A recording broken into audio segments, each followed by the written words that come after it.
Hi friends, good morning. ఎలా ఉన్నారు అందరూ? చాలా బాగున్నారు అనుకుంటున్నాను. నేను చాలా బాగున్నానండి. ఈరోజు శ్రావణ శుక్రవారం స్పెషల్ ఏంటండి? అందరింట్లో పూజలు వ్రతాలు అన్నీ కంప్లీట్ అయిపోయినట్టున్నాయి కదా. నేను అలాగే పూజ చేసుకున్నాను. పూజ కంప్లీట్ కాగానే అందరికీ వాయినాలు ఇచ్చాను. తర్వాత సాయంత్రం సమయాల్లో భాగ్యలక్ష్మి టెంపుల్ వెళ్దామని అనుకున్నామండి. చార్మినార్లో ఉంటుంది ఈ టెంపుల్. చాలా ఫేమస్ టెంపుల్ అనమాట.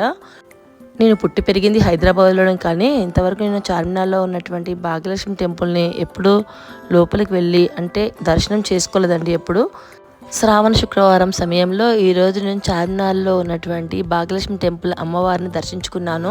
చాలా హ్యాపీగా ఉందండి. చాలా బాగా డెకరేట్ చేశారు. చూస్తున్నారు కదా, మొత్తం డిఫరెంట్ ఫ్లవర్స్ తోటి బాగా డెకరేట్ చేశారన్నమాట. అక్కడికి చాలామంది భక్తులు వచ్చారు. నేను ఇంత భక్తులు ఉంటారు, ఇంత రష్గా ఉంటుందని అనుకోలేదు. అమ్మవారు చూడండి, దర్శించుకోండి అందరూ. చాలా అందంగా ఎంత బాగా డెకరేట్ చేశారో. అమ్మవారి కళ అయితే ఉట్టి పడుతుందండి. ఇలా ప్రతిమ చాలా అందంగా ఉంది.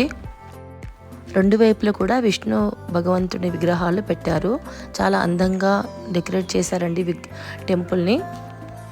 భాగ్యలక్ష్మి టెంపుల్ గురించి మనం కొన్ని విషయాలు తెలుసుకుందాం. అసలు ఈ టెంపుల్ ఇక్కడ ఎలా కట్టారు, ఎలా అమ్మవారిని ఇక్కడ ప్రతిష్ఠించారు అన్న విషయం మనం తెలుసుకుందాము. రాజుల కాలం సమయంలో ఒకరోజు రాత్రి చాలా చీకటిగా ఉన్నప్పుడు చార్మినార్ దగ్గర భటులు కాపలా కాస్తున్నారట. ఆ సమయంలో ఒక స్త్రీ అక్కడికి వచ్చిందట. భటులు అడిగారట, ఎవరు నీవు? ఇంత రాత్రి వేళ ఇక్కడ ఏం చేస్తున్నావని. అయితే ఆ తల్లి, నేను లక్ష్మీదేవిని అని చెప్పిందట. అప్పుడు భటులు అన్నారట, ఎవరైనా సరే మా రాజ్యంలో కొత్తగా వచ్చినట్లయితే రాజుగారి అనుమతి తీసుకోవాలని చెప్పారట. రాజుగారికి వెళ్ళి ఈ విషయం చెప్పగా వచ్చింది మామూలు మనిషి కాదని, స్వయాన అమ్మవారే అని తెలుసుకొని భటులకి మీరు వెళ్లకుండా ఉండాలని చెప్పారట. ఆ విధంగా లక్ష్మీదేవి అక్కడే ఉన్నారట. ఇదే భాగ్యలక్ష్మి టెంపుల్ యొక్క రహస్యం. ఇక హైదరాబాద్ పేరు చెప్పగానే టక్కన గుర్తొచ్చేది చార్మినార్ మనకు. ఇది ఒక చారిత్రాత్మక కట్టడం. ఇలాంటి కట్టడం మన ప్రపంచంలోనే ఎక్కడా మనకు కనబడదండి. అసలు చార్మినార్ని ఎవరు కట్టారు, ఎందుకు కట్టారు మీకు తెలుసా అండి? ఇప్పుడు నేను అదే చెప్పబోతున్నాను. ఈ వీడియోని ఎక్కడా స్కిప్ చేయకుండా చూడండి. మీకు కొన్ని వింత విషయాలు నేను చెప్తాను. కొత్తగా ఎవరైనా నా ఛానల్ని చూస్తున్నట్లయితే నా వీడియోస్ని ప్లీజ్ సబ్స్క్రైబ్ చేసుకోండి, బెల్ ఐకాన్ని ప్రెస్ చేయండి. చార్మినార్ ఎంత అందమైన కట్టడం అంటే, దీన్ని కట్టి ఎన్నో శతాబ్దాలు గడిచిపోయాయి. అయినా చార్మినార్ ఇప్పుడు కూడా చెక్కు చెదరినట్టుగా అంతే వైభవంగా మనకు కనబడుతుంది. ప్రపంచ నలుమూలల నుండి చార్మినార్ చూడడానికి మన హైదరాబాద్కి చాలామంది టూరిస్టులు, విదేశీయులు వస్తూ ఉంటారు. చార్మినార్ అంటే ఏంటి? చార్ అంటే 4, మినార్లు అంటే టవర్స్. 4 టవర్లు ఉన్నటువంటి ఈ మినార్ని చార్మినార్ అని మనం పిలుస్తూ ఉంటాము. 1550వ సంవత్సరంలో గోల్కొండ ప్రాంతానికి ఇబ్రహీం కులీ కుతుబ్ షా రాజయ్యారు. సంస్థానానికి రాజైన తర్వాత గోల్కొండతో పాటు చుట్టుముట్టున్న ప్రదేశాలన్నింటినీ చాలా అభివృద్ధి చేశారు. క్రీస్తు శకము 1143వ సంవత్సరంలోనే గోల్కొండను కాకతీయులు నిర్మించారు. కానీ దాదాపుగా 400 సంవత్సరముల తర్వాత ఈ సంస్థానము ఇబ్రహీం కులీ కుతుబ్ షాకి దక్కింది. అప్పటికీ ఈ ప్రాంతంలో జనాభా పెరిగిపోయింది. తన రాజ్యాన్ని విస్తరించుకోవాలంటే గోల్కొండ కోట చాలా చిన్నది కావడం వల్ల అక్కడ ఏ నిర్మాణం చేయడానికి సరిపోలేదు.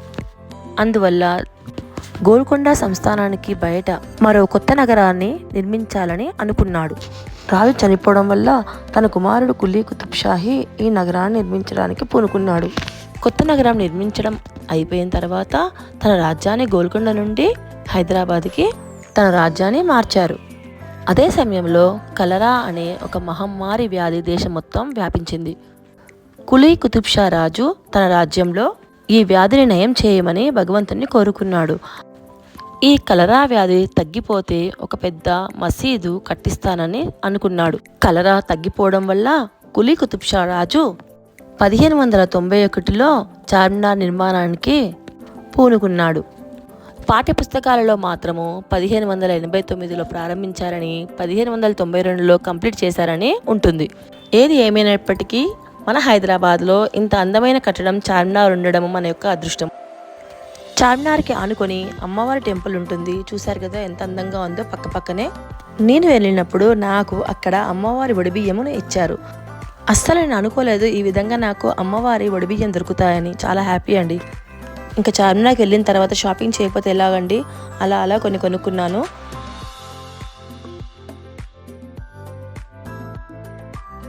రేపు రాఖీ పౌర్ణమి కదా, రాఖీలు కూడా అక్కడ అమ్ముతున్నారనమాట. చార్మినార్లో స్పెషల్గా ఇత్తరు అమ్ముతారండి, అంటే సెంట్ బాటిల్స్ చాలా అమ్ముతారు. చాలామంది చార్మినార్కి వచ్చిన వాళ్ళు ముస్లిమ్స్ ఇక్కడే కొంటూ ఉంటారనమాట. ఇంకా చార్మినార్ అంటే ముత్యాలకి చాలా స్పెషల్ అండి. చాలా వెరైటీ ముత్యాలు మన హైదరాబాద్లోనే దొరుకుతాయని అందరికి తెలుసు.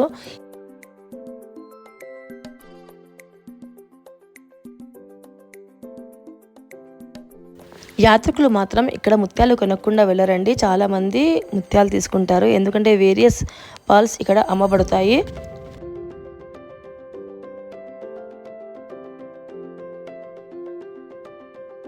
ఇదండి మనం వెళ్ళిన చార్మినార్ గురించి, భాగ్యలక్ష్మి టెంపుల్ గురించి నాకు తెలిసిన విషయాలు మీతో షేర్ చేసుకున్నాను. మీకు ఈ వీడియో నచ్చినట్లయితే సబ్స్క్రైబ్ చేసుకోండి, లైక్ చేయండి, కమెంట్ చేయండి. సరికొత్త వీడియోతో మళ్ళీ మీ ముందుంటాను. అప్పటి వరకు బాయ్. Thank you.